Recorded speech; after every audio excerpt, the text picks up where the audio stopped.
2019 பாகிஸ்தானோட தீவிரவாத அமைப்பு ஒன்று 300 குண்டு ஏற்றிட்டு போயிட்டு இருக்கும்போது ஆர்மி வண்டியில் பிளாஸ்ட் ஆகியிருக்கு.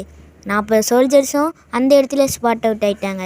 இந்த தகவல் கேட்டு மோடி என்ன தெரியுமா பண்ணாங்க?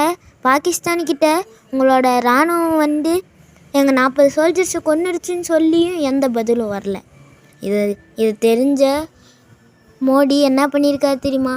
நம்ம எதிரி பக்கத்தில் இருக்கும்போதே நம்மளால் எதுவும் பண்ண முடியலையே நினச்ச மோடி அடுத்த நாளே நீங்கள் என்ன வேணாலும் பண்ணிக்கங்க, 2000 ஏர்க்ராஃப்ட் எடுத்துகிட்டு போய் பாகிஸ்தானோட இராணுவத்தை தும்சம் பண்ணிட்டு வாங்கன்னு சொன்னோன்னே அப்படியே மின்னல் வேகத்தில் 2000 ஏர்க்ராஃப்ட்டும் போய் பாகிஸ்தானோட இராணுவத்தையே போட்டு தள்ளிட்டு வந்திருக்கு.